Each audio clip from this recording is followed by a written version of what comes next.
Hey guys, it's Adam Dorito from the Dark Sabre and the Embark podcast. But anyway, this video is completely unplanned, nor did I think I was going to have to make one. But I think my most recent post on the Olympics deserves some thought discussion. Now, I think I'm probably the biggest advocate for mental health out here. One of them anyway. I've advocated for change in the military. I believe everybody should have a therapist. I've talked about it extensively on both of my podcasts. But I think each of us has a responsibility as advocates, or whether you're a high-level Olympic athlete, whether you are a police officer, whether you're a nurse, or whether you're just an American or a citizen of the world in general.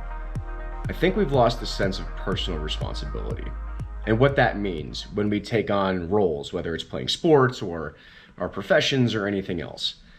And I believe the Olympics, what just happened recently with Simone Biles, brings to attention to something I've been trying to advocate for years, and that's the concept of not quitting. I understand that Simone Biles probably had some mental health issues. That's what's been explained. And also, we could talk about the sexual assault scandal that went on in the U.S. Olympic team with Dr. Nasser and that whole shit show, because that's also been talked about as reasons of why Simone quit. Completely understand that. I get it. It's traumatic. It's devastating. But when you decide to take a spot on that team in the highest level of competition in the world, and you have millions of people that look up to you, whether you lose or whether you win, everybody is going to watch what you're doing and set that example. One of the most interesting concepts to enunciate that is, let's talk about Marie Antoinette. Well, there was an article I read last night and somebody I interviewed on the podcast yesterday, who will be published in a few weeks, about how Marie Antoinette assisted in starting the American Civil War. And I bet some of you are like, that is absolutely impossible. There's no way that Marie Antoinette, Queen of France, started the American Civil War. Well, let me explain. Well, back in the day, wearing silk and silk clothes was considered you were a very rich person. And in France, the silk industry was massive. And that was the preferred method of clothing for the royals and monarchies. Well, Marie Antoinette at one point decided to wear cotton clothes made from American cotton. And cotton was before the invention of the cotton gin, it would take thousands of slaves to pick out the seeds in the cotton and to make these cotton dresses. So having cotton was even considered extremely elitist. And when Marie Antoinette was seen wearing a cotton dress, all of a sudden millions of people around the world wanted to wear cotton. They didn't know who she was. They didn't know why she made that decision. But when it was published that Marie Antoinette was wearing cotton dresses, well, all of a sudden the American cotton industry boomed. It exploded. It caused the importation of more slaves into our country, which is not a proud part of our history. And then that resulted in the South becoming very rich and plantation owners expanding rapidly in the South, which then caused divisions with the North. And the American South needed more slaves because they wanted to support the cotton industry from this rapidly increasing use of cotton and cotton dresses. Next thing you know, we're at Gettysburg. Millions of people have died. Or maybe hundreds of thousands. Don't quote me on the exact numbers of Union and Confederate losses. But regardless, in a way, it all started with one person making a decision to wear a different type of clothing that initiated part of the American Civil War. That's insane to think about, okay? So let's bring that back to the Olympics. Whether it's Simone Biles, it doesn't matter who it is. You've worked most of your life. She's only 24, so you can think about how much time and how many years she spent working up that. And whether she was experienced the hard parts of that sexual assault scandal or anything else, it's a lot of sweat, effort, and sacrifice to get to that point in your life. And it's one thing taking the loss on the chin. It's one thing walking up there, failing, not doing your best, and accepting the consequences from that. But it's another thing to not even try.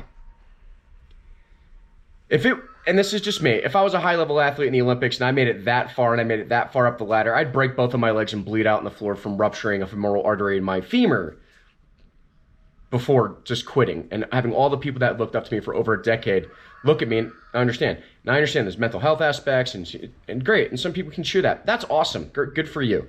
If that's your perspective, the greatest part about this country is that we can think like that and we can have disagreements. But it brings to a bigger picture. Let's bring it back to the Marie Antoinette concept. One person made a decision, and it'll have effect on millions of people. Now what are we telling people in general in America? That it's okay to quit. Well, what happens if those RNs and those doctors during COVID just quit? How many more people would have died? What if a firefighter or an EMT or a school teacher just quit on the job and they walk out because it's hard? They're having a hard time. Their mental health's being affected. Well, then what? We're encouraging a culture that quitting is acceptable, and it's contagious. And I know a lot of you know that I was on Andy Stump's podcast actually around this time last year. It was about a year from today was when I was on the Andy Stump podcast, which started this whole advocacy thing for me with the Honor Hill Veterans Media Group, with John Staley and Aaron Scanlon, and all the people that have reached out to me since then to take action against sexual assault reform in the military and mental health retaliation at the Air Force Academy for reporting mental health and reporting sexual assault and mental health and everything else. I mean, if anyone's an advocate for that stuff, it's myself and the team that I work with. But I took on a lot of responsibility when I decided to do that. There have been days where I wanted to quit. It is very difficult for me to take these phone calls weekly, I would say, weekly, sometimes daily with text messages of people from the Air Force Academy or lots of other branches of military service or other service academies telling me that they've been raped or sexually assaulted or retaliated against. And it's a lot. It's a lot. But I decided to take on that role as an advocate. And whether I want to quit, I can't quit. Because if I quit, I have too many people depending on me that would be lost. Or what if I quit after what happened to me at the Air Force Academy? What if I just took my own life? What if I just decided not to fight this? I would have let down my family. I would have let down my friends. I would have let down everyone who believed in me. That's my personal opinion. And you can ask even Andy. He talks about it often on his podcast. He was an instructor in BUDS. When one person quits, it becomes contagious. The biggest, strongest athlete who shows up to BUDS and then they fail, and people think, well, if that guy quit, well, I can't make it either. And all of a sudden it starts a chain of events of reactions where people are ringing the bell and stacking up their helmets. Well, that's true for anything in life. What happened if Randy Shugart and Gordon in Black Hawk Down, they went into a situation knowing they were going to die to help defend Michael Durant and try to find the rest of the people that were shot down in Mogadishu? What happened if they quit? You know, what happened if Michael Phelps quit when he won all those Olympic gold medals? What if he just walked out on people? What happens if you quit? How many people depend on you? Whether that's picking your kids up from school, or you have a newborn baby and they're yelling and they're screaming and you're having a hard time staying awake and you're making the sacrifice for yourself.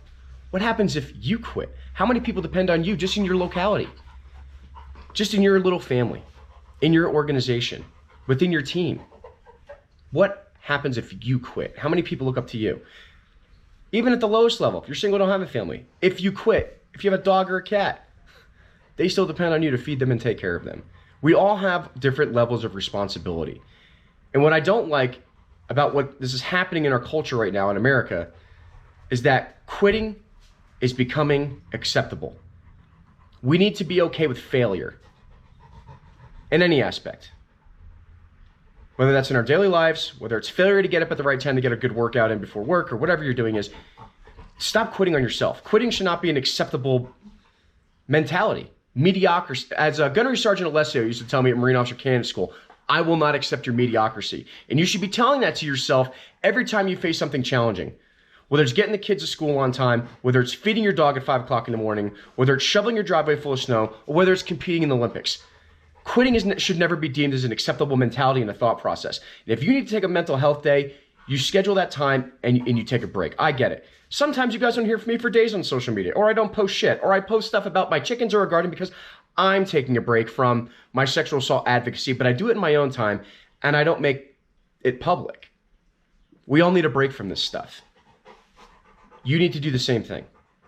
It is perfectly acceptable to take care of yourself. Self-care is very important, whether that's meditation, yoga, talking to a friend, having a beer, drinking some water, whatever. But when other people depend on you and look up to you, you don't understand the implications you will have when you quit. Whether that's Marie Antoinette facilitating the Civil War here in the United States and over 100 years of racism and slavery and war and everything else we've dealt with, even up till now, because one person decided to wear a cotton dress. That's the butterfly effect. It might be a little bit of a flutter of the wings over here, but you don't know what the hurricane it's going to cause later on. And that's my biggest concern. It's not just about the Olympics. It's not about Simone. And I hope she takes care of the issues that she's dealing with. I really do. And I know that her teammates supported her decision, and that's great. But it's the unspoken message that she gives that might be misunderstood, that it's acceptable to quit when things get hard or difficult, or you can't take care of them yourself, and you might need the help of others. And that's what I encourage everybody to do. No matter what the task is at hand or what you're dealing with in your life, take extreme ownership, like Jocko likes to say, and never quit. Don't quit on yourself. Too many people, too many things rely on you, even if you don't know who they are or what is relying on you. I depend on you. I depend on you to take this message and embrace it. And whether you agree with me or disagree with me, that's great. That's awesome. That's why we're having these discussions. But the last thing I would want, or the last thing I want anyone to have, is for them to make a decision about quitting at whatever task it may be, or whatever influence they have, or whatever they're doing, and for them to have unknown consequences that affect so many more people and the fabric of what this nation is built upon. That's my message. Whether you like it or not, that's fine. But I think it's important to understand that here in America, we should never accept mediocrity. We should never accept quitting. And though it's important to take care of ourselves, we need to understand to take better care of our communities and the people that depend on us in the face of adversity. Thanks for listening.